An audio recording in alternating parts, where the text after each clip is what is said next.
Yes, this is your roadmap to a healthier, inspired life. That's why we call it Which Way is Life? Episode 39 coming your way. My guest today, Mary Derbyshire. So how to have less pain and move easier as you age, what the Alexander technique is, and the right way to sit for better posture and more from Mary Derbyshire. And if I could ask, just hit the subscribe button wherever you listen to catch every episode. Which Way is Life is brought to you by Audible.com. Get a free audiobook download and 30-day free trial at audibletrial.com/whichwayislife. Over 180,000 titles to choose from for your iPhone, Android, Kindle, or MP3 player. Which Way is Life is also brought to you by Real Salt. You get all the minerals, all the flavor, and all the benefits of sea salt that's real. Real Salt, brand sea salt. Which Way is Life? Your roadmap to a healthier, inspired life. Bill talks with trend-setting doctors, fitness gurus, life coaches, celebrities, athletes, and other interesting experts to help you find the life you want to live. Get inspired, get healthy, reconnect with life. Here's Bill Klaproth. So excited to have Mary Derbyshire on with us today. Mary is the author of a new book, Agility at Any Age. She is a licensed teacher of the Alexander Technique and has been working with active adults and baby boomers for 20 years, providing instruction for more mobility and better quality of life. Mary, so happy to have you on today. Can you first let us in on your personal life? Who are you when you're not saving the world? I am a mother to 3 wonderful children, and I live in a little town in Rhode Island, and I love to swim and ride horses and go running and just live life. That's wonderful. You are active, so you're the perfect person to talk to about this. Thank you. Yeah. Well, Mary, I like to start the show with what I call the one thing. Are you ready? Yes, I am ready. All right. Can you quickly share with us one thing someone can do to improve their life today? Yes, it's this. Stop trying. Stop trying. Don't try. Allow. Allow yourself to be, and don't try to push through things. That's my top advice for everyone. So stop trying, allow. So how do we allow better? Okay, so when we try, most of us bring way too much muscular tension to whatever we do. And when we try, we bring even more muscular tension. And if you think about it, muscular tension is what? Muscles that contract. And muscles that contract can impede movement.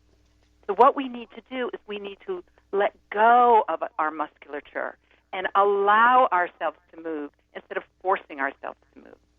Sounds like you're describing my life right now. Do you have a camera in here? Are you looking at me now?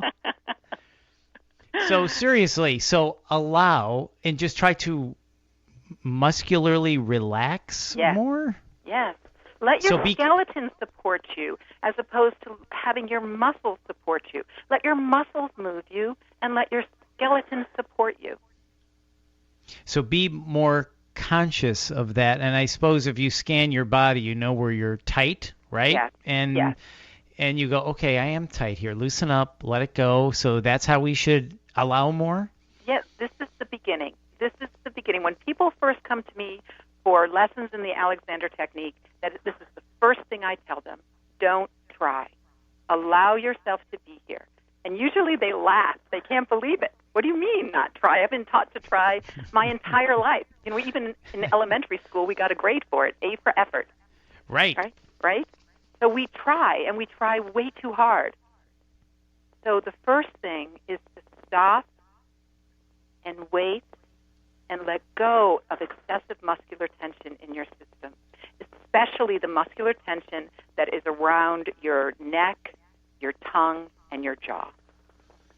Okay. I carry my stress in my shoulders and my back, upper back. Uh-huh. All right, I'm going to have to remember that. Stop trying, allow. Okay, that's good. So, Mary, you say aging doesn't mean moving or doing less. It actually means moving and enjoying life just as much, if not more. So how can baby boomers move easier and have more agility as they age? I suppose one of them is allowing. What other tips or strategies would you say? Well, let's start with sitting, okay? Mm-hmm. So I know this may sound really strange. How does sitting impact my movement? Well, if you sit in a chair and you slouch in a chair, that habit of slouching is going to transfer into your habits of slouching when you stand. If you slouch when you sit, you're going to slouch when you stand because you've created this habit of slouching. So let's start with sitting and then translate that over to standing and walking and running. So when you sit, yeah. you should, there are three very specific things that I can tell your listeners right now that will improve their sitting. We're ready. Okay, great. Okay, so the first thing is I want your listeners, if they can, go get a hard chair like you'd find in your kitchen or your dining room. So if they're listening to this as a podcast, they could pause and run and get a chair. And if you're sitting on soft furniture, this will still work, but not as well. So I want you to sit in the chair, and I want you to place your hands palm side up, underneath your bum. And you are going to feel these bones on your hands. These are your sit bones, your ischial tuberosities, they're called. And we all can feel them no matter what your bum size is. And then I want you to slide your hands out, and you will be on your sit bones. In order to sit with any kind of ease, you have to be sitting on your sit bones. And what most of us do is we rock back towards our back, and we sit more towards our sacrum, and that causes us to slouch. And it's very difficult to sit upright when you're slouching.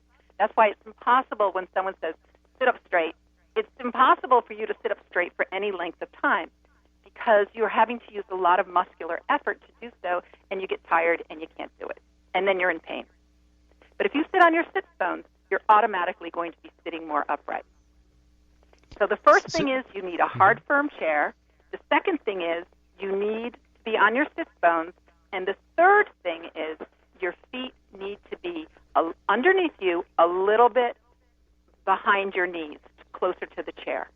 Most people sit with their feet far too forward, and it's very difficult to get out of a chair when your feet are too far forward. So those are three simple steps that help you sit better and sit taller without slouching.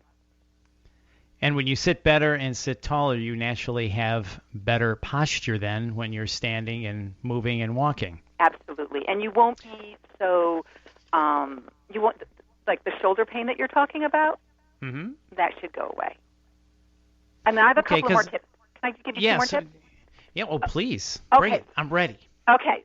So if you sit a lot, if you sit at your computer or you have a craft or you sit and you read, consider investing in a sitting wedge. And what that does is a sitting wedge is higher in the back than it is in the front, and you sit on the higher part. And that elevates your hips slightly. Your hips, you are more comfortable when your hips are higher than your knees. So it prevents you from slouching over to be with your computer. It elevates you a little bit. And it makes sitting for a longer period of time much easier. The second thing is, if you're sitting in soft furniture, you want to put pillows behind you that will allow you to sit up over your sit bones. Most soft furniture is too deep, and we sag and slouch in it. We don't have to slouch in soft furniture. So if you put pillows behind you, it will bring you up over your sit bones, and you'll be a lot more comfortable. So those are great tips for sitting better, which in turn will allow you to have better posture. So take your hands, palms up, and then place them under your bum, as you said, and then you'll feel the, what do you call it, the sits bone? Sits bones, your sits bones. Sits bone. And then gradually pull them out, and then you'll be sitting on your sits bone, and then make sure your feet are under the chair, not out front, because we sit with our feet out front, which is not good. Right. So you want your feet a little bit behind your knees. And for some people, that's going to elevate their heels off the floor, and people are very concerned about that. It doesn't matter. As long as some part of your foot is on the floor, you will be able to sit with ease. And then consider a sitting wedge, and make sure if you're on a softer couch or chair, put the pillows behind you. Correct. So, Mary, you teach the Alexander Technique. What is that? The Alexander Technique has been around for over 125 years. It's the mindfulness-based technique that teaches you how to move better with less muscular tension. And when you have less muscular tension, you can move more freely. A lot of pain and stiffness is eliminated, and you just feel better in your skin. You're more agile. Your balance improves. You just feel better. So what is it? You have to go to an expert to do this? Are there simple techniques we might be able to do at home to get the benefits of the Alexander Technique? Sure. Well, you can read my book. And there Agility at any age. And yes, there are teachers all across the country, and I can give you a website to find a practitioner around you. But you can read a book and really get a lot of information from that book. The basic premise of the technique is that, and this gets a little technical, but bear with me, it's the way that your head relates to your spine dictates how well you function. This was Alexander's huge observation way back in 1890. And what do I mean by that? Most of us, when we slouch or slump, right, our head falls back towards our back.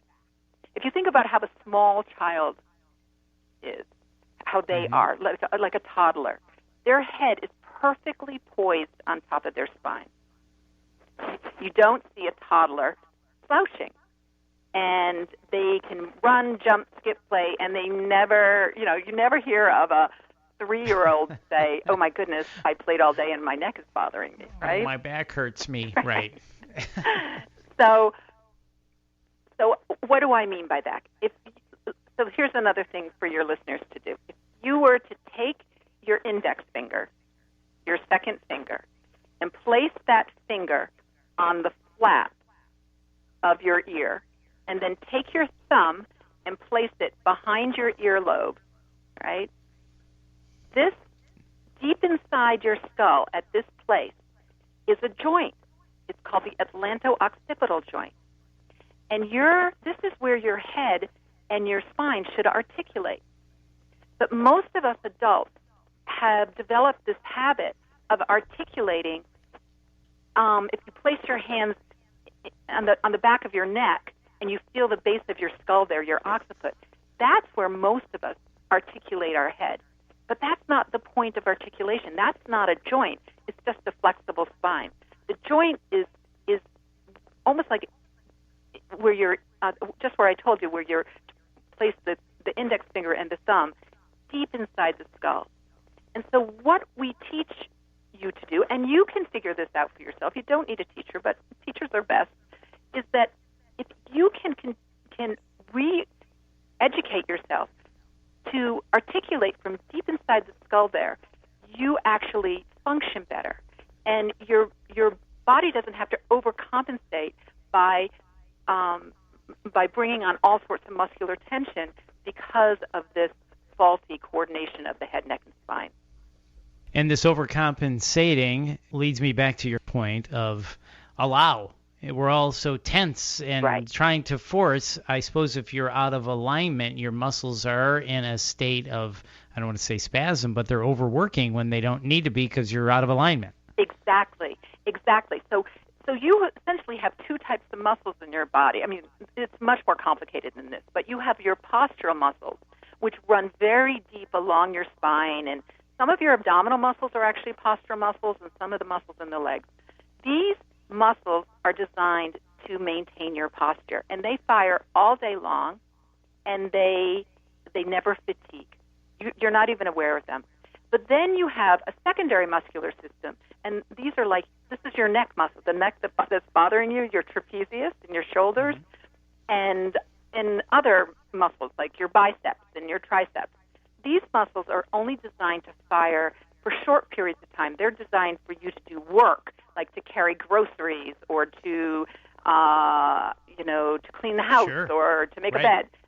These muscles are only designed to fire for short periods of time, and then they fatigue. And you know this because, say, if you were to carry a gallon of milk for 20 blocks and not switch your hands, that arm would be very, very tired, right? Ready to That's fall off. Right. Yes, exactly. You'd be like, oh, my God, I can't do this. My arm's And- going to fall off. Yes. So what happens is this. If you don't have good posture, right, if you don't move well, if you don't sit up straight, you are not recruiting all of those postural muscles. And so you start relying on these muscles that weren't designed to fire all day long, and then you're in pain. Wow, that's really interesting. I like how you said earlier you have to re-educate yourself. So if we're doing, I can't do it because I have headphones on, but so you did your finger to the front of your ear and then your thumb to the back. What should you be feeling, and are there steps to take to fix that? Here's another big aspect of this work, and I can answer that question after I lay this groundwork. Mm-hmm. I think most people would agree that the mind and the body are connected, right? We know because we see this all the mind-body, right? Mind/body. We, Alexander people, we only see mind-body unity, which means there's just you. Your mind affects your body, and your body affects your mind. Okay? So how do we practice this? We don't practice so much by doing, we practice by thinking. We allow our thoughts to affect our physicality. So what we do is we just think about this point, this place of articulation deep in the skull, and our thinking directs our activity. So the mind connection has much more of a stronghold over our body than we would normally think. Correct. So back to the allow again. Yes.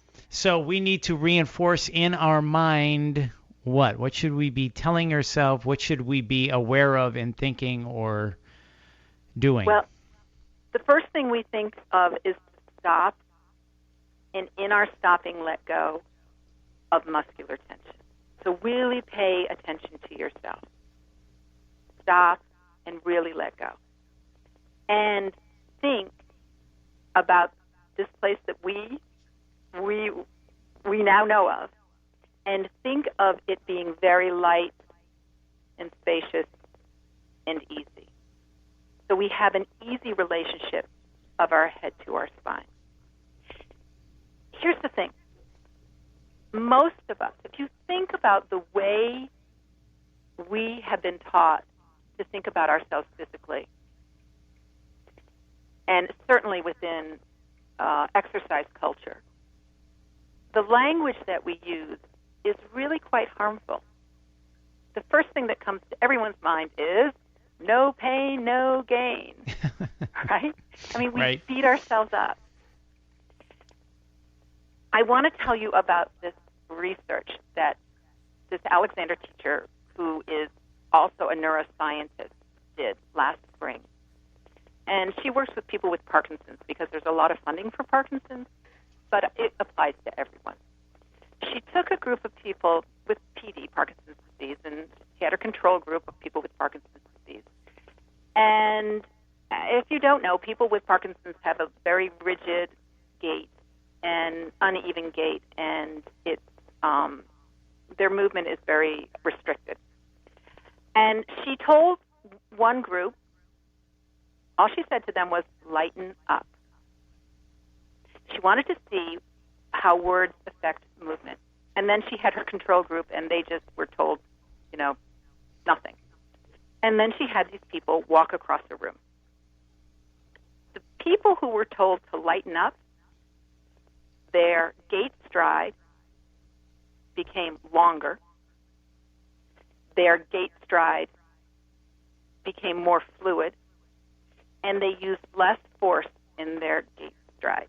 Just with the words, lighten up. So our language is our thought. So we need to, it has to be a whole paradigm shift as to how we move and how we relate to ourselves. So that all ties in again. So as you said, here's what you should be doing. Say to yourself, stop, let go of muscular tension, and focus on being light, spacious, and easy. And those thoughts will translate into your body movement being light and easy, and it'll start to correct itself because it's not in such a state of tension. Exactly. Because here's the thing. Your body knows how to move, right? Nobody taught you how to walk or crawl or smile. Your body knows how to move. What's interfering with your good movement is your bad habits. Okay. Your habits of tension. Your habits always involve muscular tension, right? So so when we stop and we wait and we let go, we're letting go of habitual patterns of tension. So let go of the bad stuff. Let go of the bad stuff, yeah. What's getting in your way? I think I would be an A student in your class. I'm just thinking that. Coming up, we get the high five from Mary Derbyshire. Mary, I so much enjoyed talking with you. I could talk to you all day. After the interview with Mary, if you could, jump over to iTunes and rate and review the podcast. If you could do that for me right after the interview with Mary, I would appreciate it. That gives us a chance to gain a wider audience and help more people, which this podcast is all about. Well, coming up, we get the high five with Mary. That is next. Which Way is Life is brought to you by Audible.com. And just for listening to Which Way is Life, Audible is offering a free audiobook download with a free 30-day trial to give you the opportunity to check it out. So if you like listening to podcasts like this one, you're going to love Audible.com. So I would recommend you check it out and browse all the books you can download for free with a 30-day trial. Just go to audibletrial.com/ and then type in Which Way is Life. Again, that's audibletrial.com/ Which Way is Life for your free audio book. Which Way is Life is also brought to you by Real Salt. Now, you probably already use sea salt on your food because you know of its health benefits, but is your salt real? Take a look at the ingredients panel. You might be surprised by what's inside. A lot of salts contain fillers, anti-caking chemicals, even dextrose, which is a type of sugar. So you want a salt like Real Salt that hasn't been stripped of its minerals or had chemicals added. Real Salt. You get all the minerals, all the flavor, and all the benefits of sea salt. That's real. Real Salt brand sea salt. Find it at your local health food store or go to realsalt.com. Time for the high five with my guest today, Mary Derbyshire. Mary, are you ready? I am ready. Question number 1. Why is it so important that we slow down in our go, go, go world? Because we need to embrace the world, and if we're streaking through it, we can't enjoy it. Okay, good point. If you're racing through it, you never really have a chance to slow down to see all the goodness that is in the world today. Right.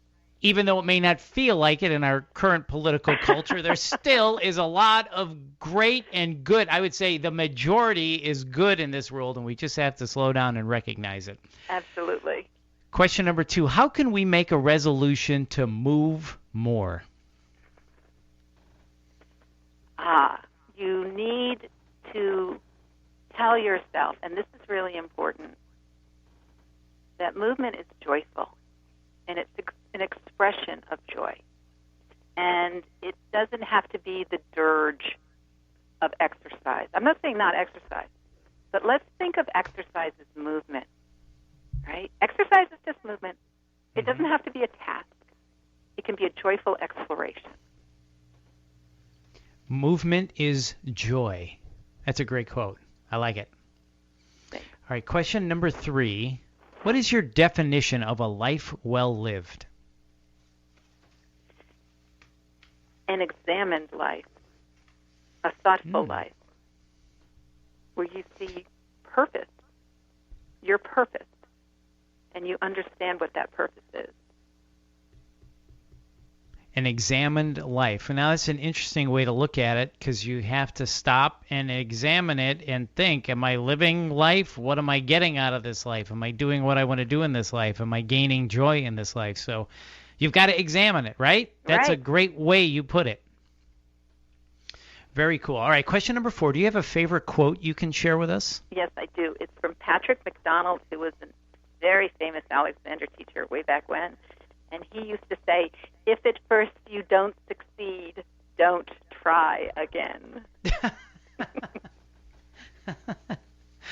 Nice. All right, we're gonna put that quote on the show notes page at radiomd.com. You'll be able to find it there. And question number 5, finish this sentence. Throughout my life, the most important thing I've learned is... To be open. All right, what do you mean by that? To be accepting and non-judgmental. Judgment makes people fearful. Yes. We judge ourselves, we judge others. We need to let go of that and be open and allow people to expand. Good advice. Again, back to our current world today. Be open, accepting, and non-judgmental. That's wonderful. Well, Mary, I've so enjoyed talking with you. Of course, we want everybody to go out and get the book, Agility at Any Age, but how can we connect with you and learn more about you? Well, okay, so my book hasn't been published yet, and will be published later in March. I'm a trendsetter. I'm way before the curve, Mary. So, but I'm on things before anybody even knows it. You are. You're so prescient. Yes, so you can go to my website, mderbyshire.com, and you can find me there. I've got lots of stuff, my blog, and if you opt into my PDF, you will automatically be notified when the book is available. Wonderful. Well, that is good news, and thank you for sharing that with us. And again, we'll have all that information up on the show notes page at radiomd.com. Mary, I just want to leave you with, I close out my show with one of my own favorite quotes, which is, remember to enjoy the little things in life, because one day you will look back and realize they were the big things. Mary, thank you again. Thank you so much. So much fun. Thanks again to Mary Derbyshire for being on with me, and thank you for listening. And remember to catch every episode of Which Way is Life. Just hit subscribe on iTunes or my show page at radiomd.com. And if I could ask a quick favor, jump over to iTunes when you're done listening and rate and review the podcast. By doing that, it gives us a chance to help more people just like you. So I would really appreciate it if you do that. It just takes 30 seconds. Which Way is Life is produced by RadioMD.com, award-winning health podcast. I'd also like to thank my producer, Pamela Moore. I'm Bill Klaproth. You can find me at Which Way is Life on Twitter and at Which Way is Life on Facebook. Please follow me there. Hit me up. I'd love to talk with you there. You can also check out the show notes at RadioMD.com for all of my episodes. Thanks for listening, and stay well.